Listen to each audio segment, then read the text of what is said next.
Okay guys, now I want to show you how to create elements made of sand and liquid. Now we put them in the same category because the way they behave is very similar. So we have some examples and we'll have a look at each of them. As I said in the lesson where we talked about smoke, most elements are similar in one way or another. Explosions, sand, smoke, all that stuff looks very alike. It all depends on the characteristics and the state and so on. The main thing is that those should behave in the similar manner. Okay, so let's start with a simple example. A liquid trail. These things are relatively easy to animate. Here you see we have a complex animation, but it consists of some very simple elements. So to get started, let's go over a very simple example, like this liquid trace. Although animation looks quite complex, it actually consists of some primitive things, like a droplet that flies from one corner to another. It's pretty easy to animate. So first of all, we create a static frame, stretch it for the entire duration of animation and set the path. So this is like a guideline, like it's a droplet that flies from point A to point B. And so now we can start animate. Let's freshen up the principles of animation in our minds. So first we have this droplet, and then we fill it with energy, kind of. It starts to move from the beginning, starts to stretch. And in this case, we don't really have to keep the volume, but generally the mass of the object should be preserved anyhow. Since we have a stylized kind of animation here, we can actually increase the volume. See what I did? I didn't move the tail very far, but we can now slowly shift it. I turn on the light table by pressing Ctrl L. There it is. To activate it, you need to select the layer you're animating. And then you either press Ctrl L or you press this icon.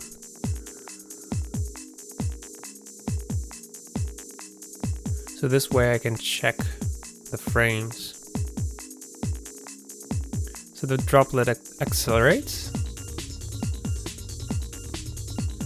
Feels like I'm abusing this method, but in terms of this type of movement, where we draw a kind of trace, it's fine. We can even get a more interesting result. So next we show how the particles come off. I show this example in more detail because it can be made much faster. Unlike fire, for example. Because a lesson like that would take 2 hours. And also just watching how someone draws is a lot less effective than explaining the basic principles. So then these small pieces should also decrease in size as they come off. Let's speed up the process a little bit. I should stretch it even more. See? Gaps are getting smaller and smaller. This means that these droplets are slowing down. See how it slows down? To make the movement look more interesting, we should hold this droplet for a little bit longer. And this one will disappear. This will be the last frame and we'll continue that one to make the movement more asynchronous.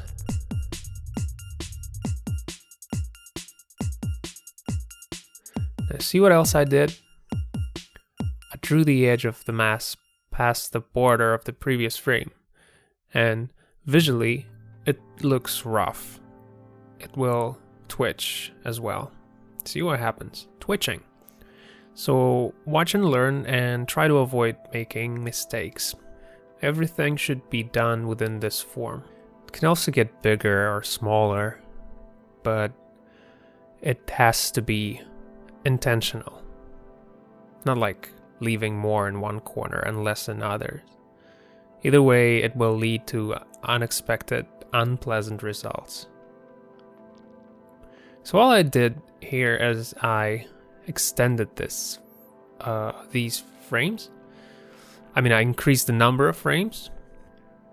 By default, I have add empty instances, which adds empty frames. The length of this droplet decreases when it slows down and it gets lighter. Everything slows down here. 2 droplets are shrinking. This one disappeared, and I'll just finish this one.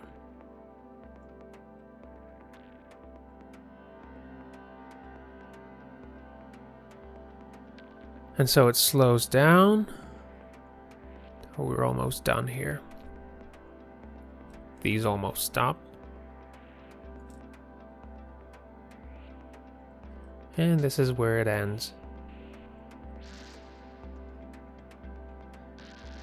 Let's see what we got. I don't need the guideline anymore, so I'll hide it away.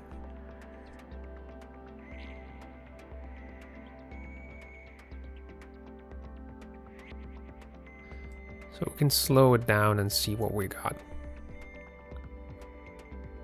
So any animator can make this kind of animation. You don't need like special set of skills to do it. So based on this liquid trace principle, let's say, you can make some simple morphing movements. And we'll come back to this later. You can also make water explosions using liquid if you want. It's quite obvious, actually. The main thing you should remember is that when you draw, you should always keep in mind the physical properties of the element you're working with. So sometimes it's enough to even just repaint an element, turn it into a different kind of animation. Everything's quite simple here, I think. These droplets just sort of fly apart. It's pretty clear that it's liquid. Here's another less obvious example, and we already talked about it. This is like some kind of smoke or sand. I already mentioned that sand is kind of like liquid. It's heavier than air, and it flows in a similar way. And so how do I turn it into liquid? It's very simple. First, I'll hide this shadow. It can be useful though, but notice how I animate the fluid. Still, shading is a little different. Shading is what I call shadows and light spots. First of all, I don't fill in borders. This allows me to show refraction. It's like I enhance transparency. And then I add highlights.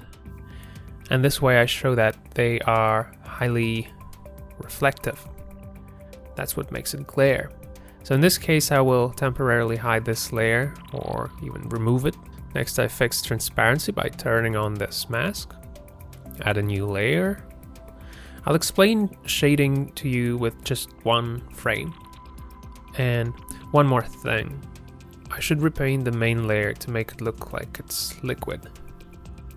So this lower layer that we call fill, it's the main filling layer. Based on it, we add additional details and also do shading based on it. So next we add a new layer and do the shading. So what I usually do is I pick a slightly darker color with the same saturation depending on the color script that you've given. And then I add shadow. What I did just now, it isn't a big mistake, but since we're working with liquid, we should have more curved lines and less sharp ones. Now, it's important to keep in mind that light refracts. So then I go ahead and I add another layer. I press D to choose color with my color picker. Choose white. Sometimes color picker is more convenient, and also sometimes I use sliders. And so I add patches of reflected light. As usual, the light comes from the top. These patches emphasize the volume and also indicate where the light comes from. It's pretty basic stuff. Also, you can do it like that. You can also add some simple things to make it look even more interesting. Kind of like this. Alright, so I'm not going to finish it. I just wanted to show you how it looks. And so, yeah, it looks quite convincing. Now let's move to the next bit.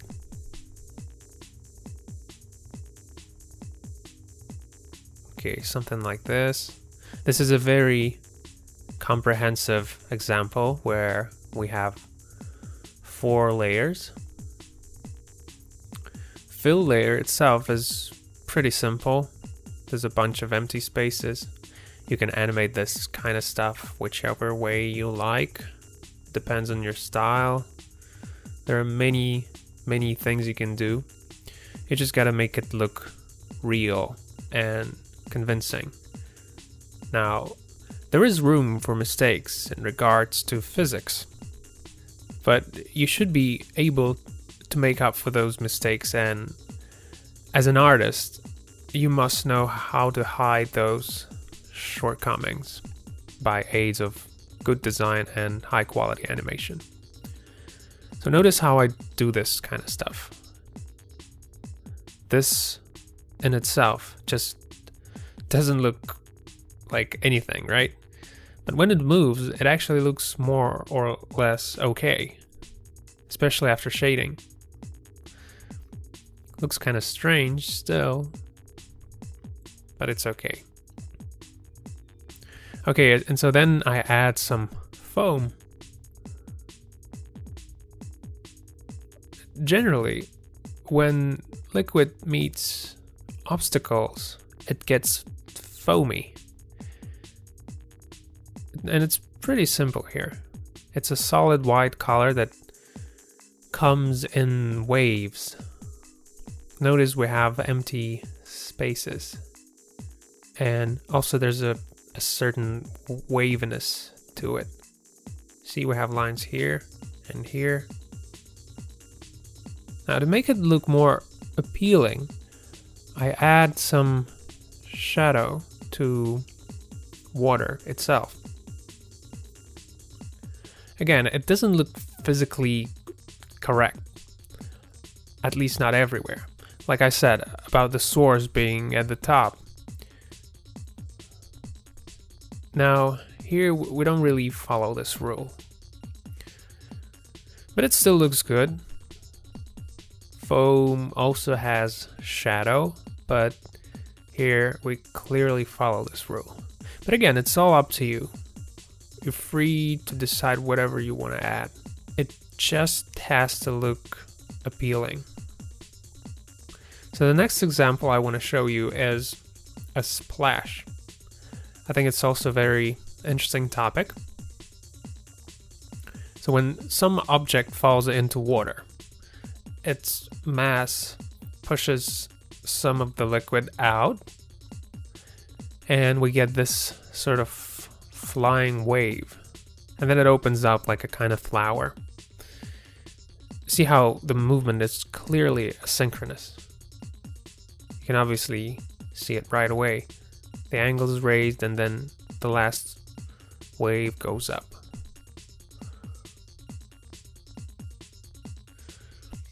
Here we have a cycle. It begins with a ball falling into water after making a turn. It then flies up again. So in theory, this droplet would have just flopped, and that would be it. There are also some more circles on water. Here's one. And there's the last one. So this animation is quite complex.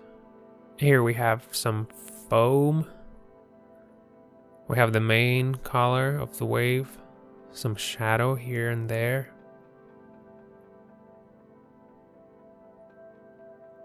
Don't forget about the principles we've talked about in the previous lessons.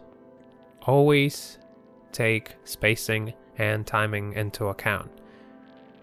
Apply squash and stretch rules whenever necessary. And also, don't forget about inertia. Not a bad movement, just what it needs to be.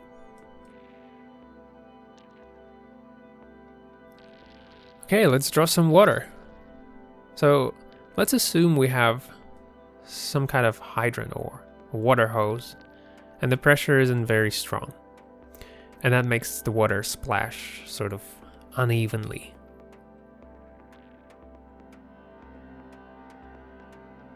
In this case, it's important to talk about mass again. So what I do is I try to notice the mass and I try to see how it might move over time. So we have some more over here. So I pay attention to all the more or less wide sections and I try to work with those. Volumetric shapes get bigger and thinner shapes shrink. And we don't notice that this whole thing is falling apart because the pressure is constant and these alternations of large and smaller masses just keep going.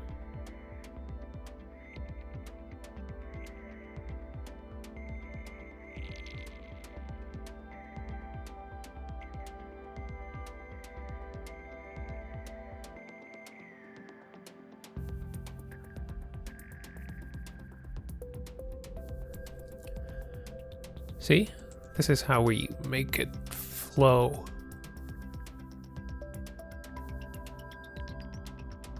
And here we have a new form appear, new mass, just bigger.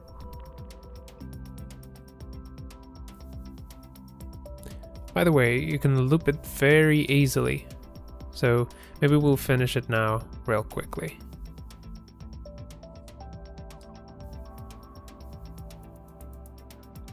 Let's make it 12 frames, or actually 15.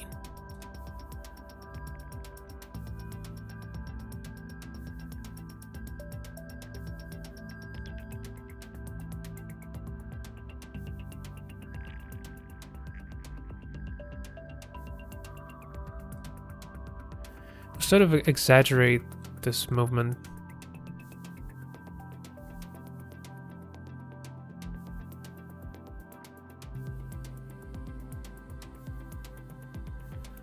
Okay, so what's missing? I know, splashes. Splashes can be different.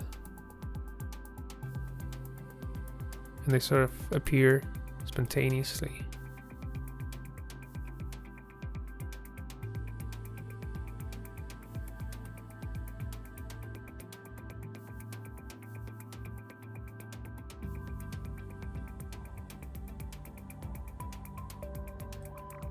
Also, we can add some foam.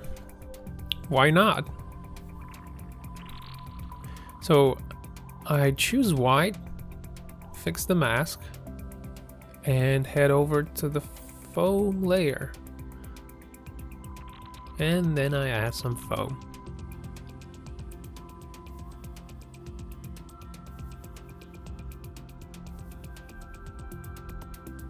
Again, we can emphasize these masses using foam, just like that. And we have higher pressure here, so there should be more foam. Something like that, maybe.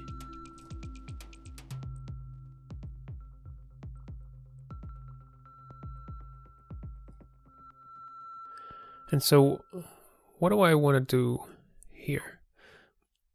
The foam has a slightly different volume to it, so I want to fix that right away. Add more rough edges to it.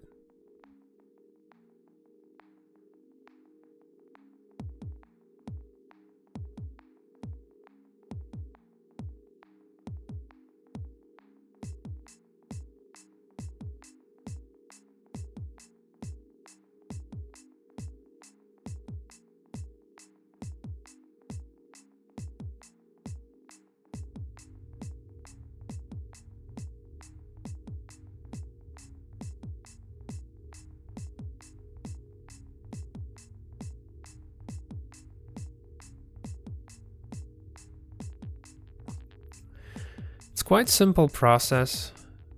You can see it repeats itself. You just need to notice the mass movement at every specific moment. I hope this will help you understand the mechanics of it, and you'll get used to drawing foam. As well as other things, you should always separate masses, and you'll see how easy it is. Well, not super easy, but you'll see how it's much more convenient this way. See?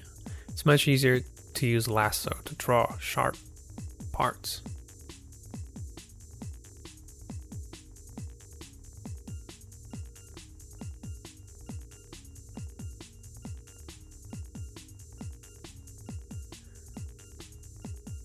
It's like I'm drawing something very abstract, but it still has a shape. I try to make it kind of spontaneous to avoid symmetrical forms.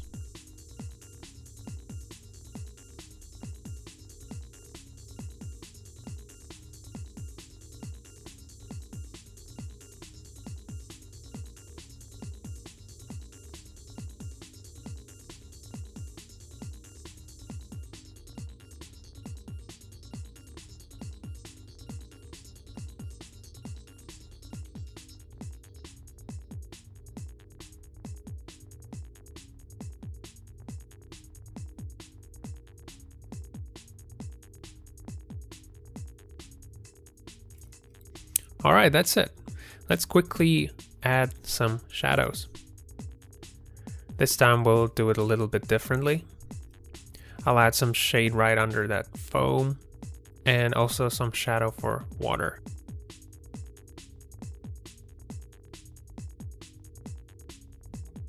It's pretty chaotic flow, so I'm not even checking the shadow in the previous frame, because you can just do it how it feels. If there are any leaps, we can always correct them later.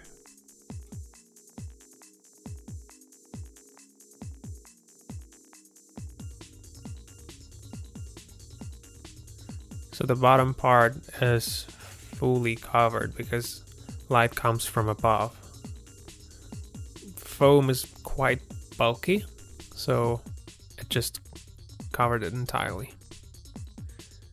See, I don't make it uniform. I just add some small sharp parts here and there in order to add extra volume. I'm sure you get the idea.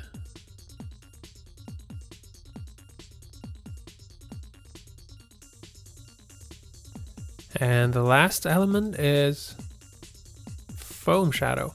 We could probably stop here at this point, but let's keep going. Not too much, just some really quick solutions here and there.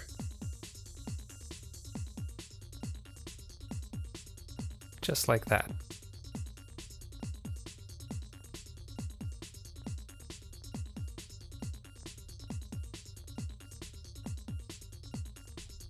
So it's kind of like the same process. Just remember where the light comes from and do it. Like roughly. Like so. It might not be 100% natural, but still. The overall impression should be that everything is more or less correct. So yeah, I totally cover that little drop down there, because there's no light.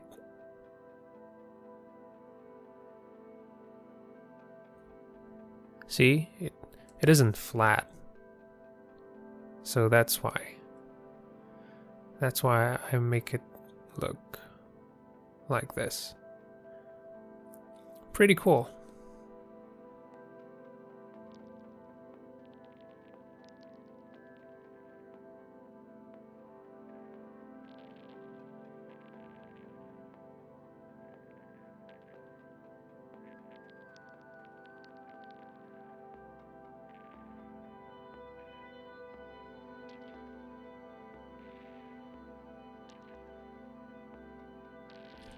So there we go. Maybe it's a little rough, and what I mean by that is that these blocks of foam that emphasize the mass, they are uniform. They're not separated. But if we take them apart, we could achieve a more realistic sort of result, maybe. Like anime realistic, I mean. Kind of like that.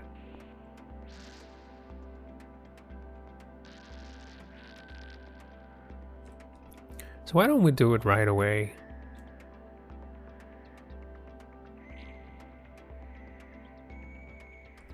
Now let's take a look at another watery animation example. Suppose we have some splashes that fly to the right side of the screen. And so, as always, we'll first make some thumbnail sketches to see how it should look like. So here we go.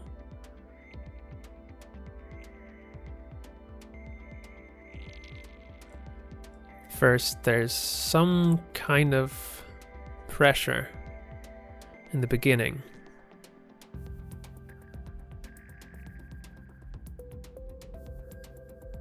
And then it will look something like this.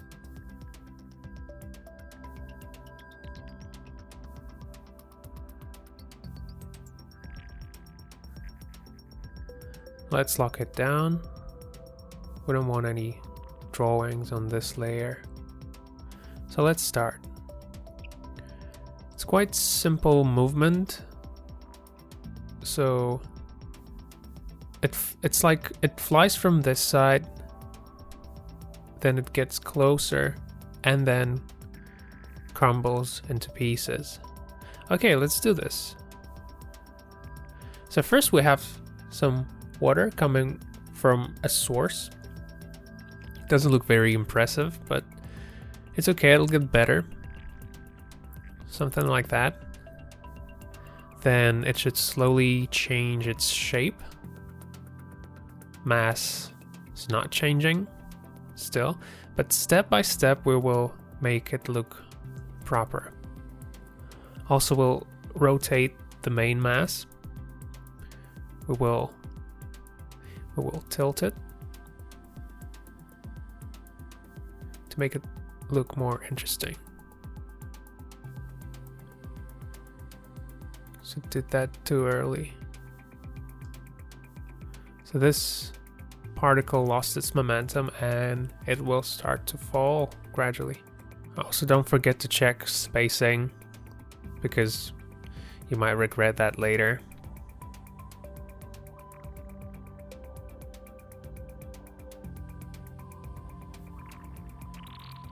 See? That's what I'm talking about. You can see mistakes right away. It just flew too fast. I suggest you focus on the distance between the particles. You can always adjust the speed if necessary. Perhaps that was too fast.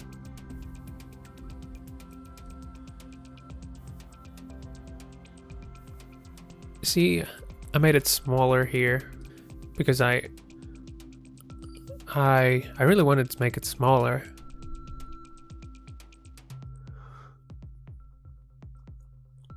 Slowly, because I want to finish it in this beautiful manner. The lower mass has less speed, that's why it looks like it's turning. In theory, what happens is this mass moves quicker than this one. Because this one moves slower, it should actually fall faster. Because this one doesn't have that impulse and this one still has it.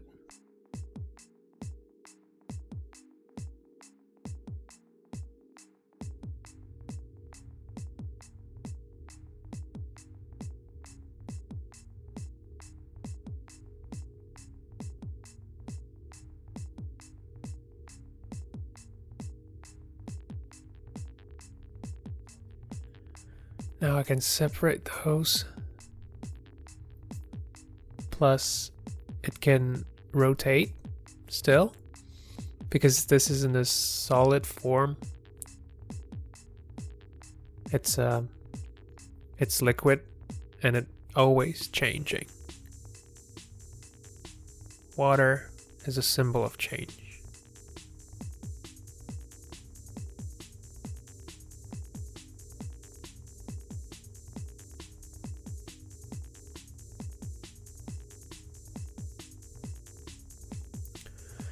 And now we have a little problem, a mistake actually. This turn is too dynamic. Spacing's wrong. So we should fix that.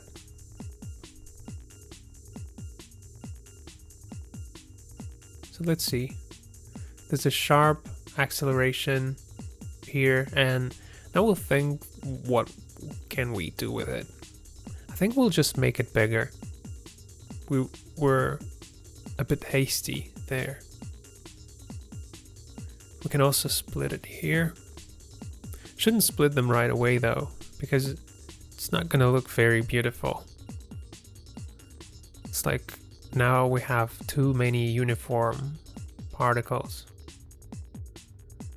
We should have both large and small ones.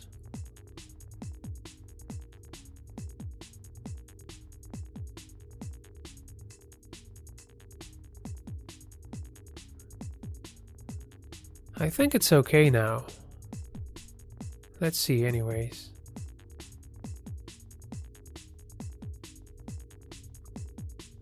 And so just like with the rest, we bring them down.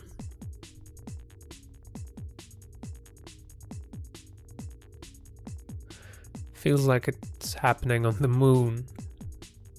Let's add a little gravity using our magical methods. Also should fix spacing here.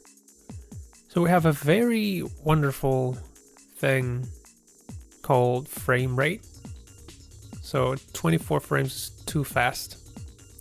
Let's make it 15. Also, feels like we should remove some more.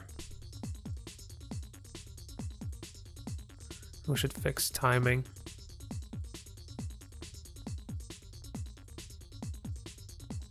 And we should definitely get rid of this slow motion.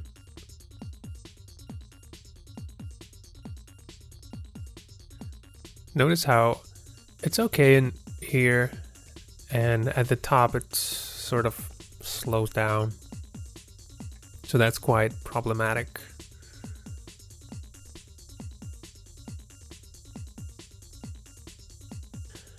Okay, so now let's add shadows. We should remove this arrow. Oh, we don't need it.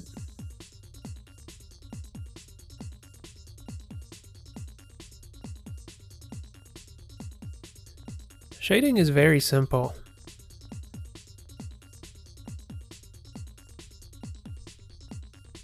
I'll fix the main layer.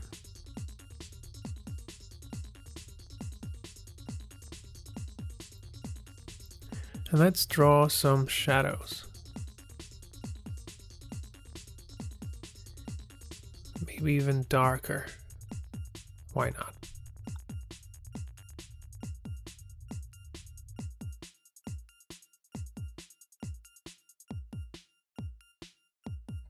Hold on. Whoops. Should have made a mask.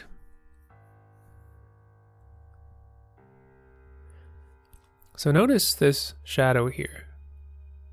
I could leave it like that, but to make it look more interesting, to make it more realistic, so it looks more like a drop, I should leave a gap there. And that's how we imitate refraction. It's a small problem though. Let's get rid of it.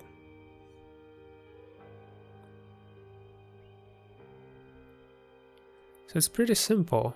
We have our light source up there, so shadows are below, and that's how we add volume to it. Sometimes long lines can look kind of clumsy, so we can separate them. Nothing wrong with that. But of course we should pay attention to circumstances. If it makes sense, we should separate them. If not, then it's not worth it. Actually, better not.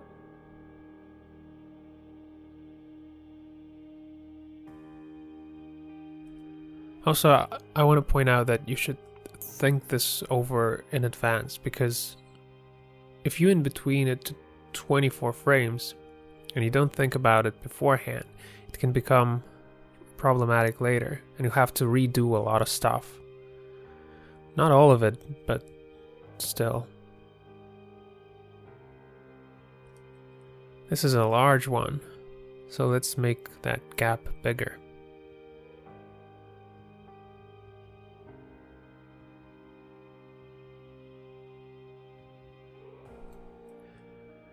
So it's like we have two parts here.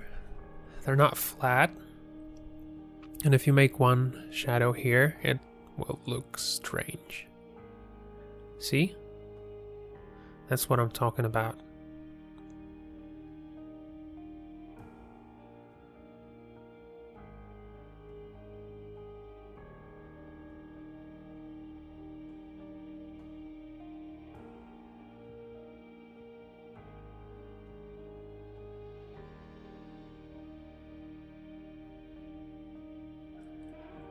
It's not ideal, but with quick movement, should be okay. We'll hide that. But the larger gaps like these are definitely noticeable. And if it goes from frame to frame, then during in-betweening, all poppy moments will come out. Actually, I allow myself rather nasty things right now. These little things constantly appear when you draw with Blasto. They get on your pip, but we don't have much time. Okay, let's clean it up.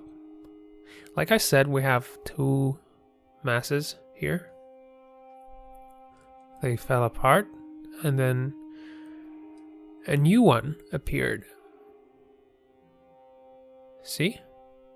So in order not to spoil it with those uniform shadows, let's make it like this. from this corner. Let's make it look more neat. A little less here.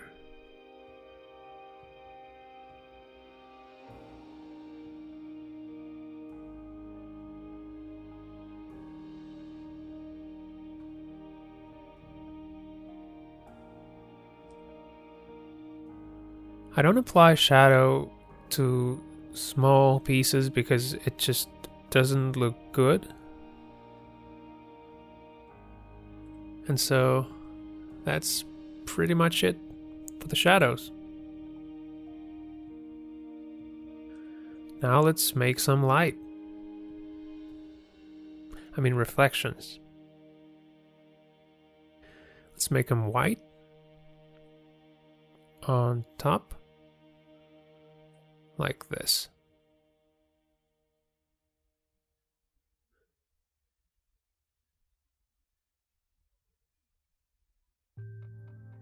Here we can make it more interesting, like so. It isn't very good that I'm not using light table right now to check myself, because I might have redo some of it later. I should fix this one right away. See? There's a mismatch.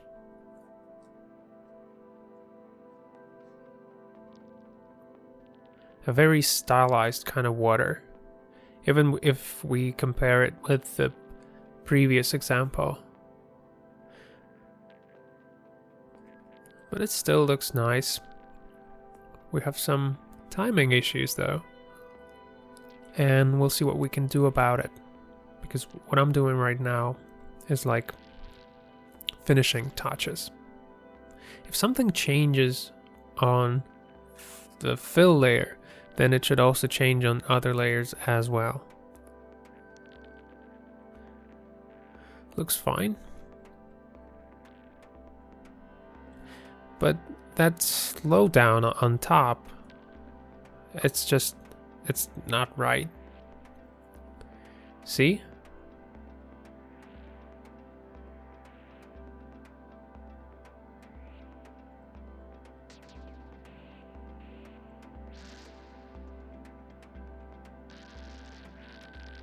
We should have left a bigger gap there. So what we can do about it is I guess we can just delete that extra frame there. Although no, that's not an option. Let's try 24 frames. Alright, 24 frames, just what we needed. But it's too fast. So let's get back to 15. You can adjust speed during in-betweening. Let me show you how. Most stock animation has this frame rate. What we just did is not a mistake, because when we do in-betweening, we can get rid of some issues with spacing. Let's do double frame here and here. I'm not going to change anything in those troubled areas.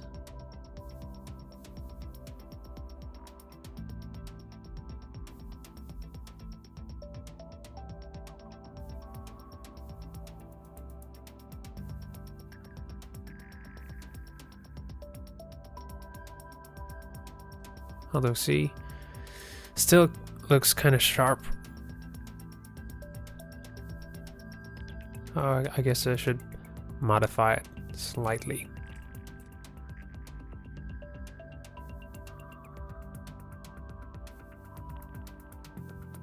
Maybe speed it up a bit. Yep, that's what I was talking about. Probably shouldn't change anything here. It just started to slow down.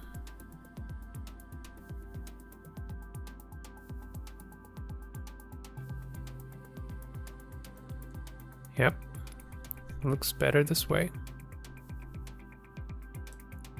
So all these double frames are simply in between.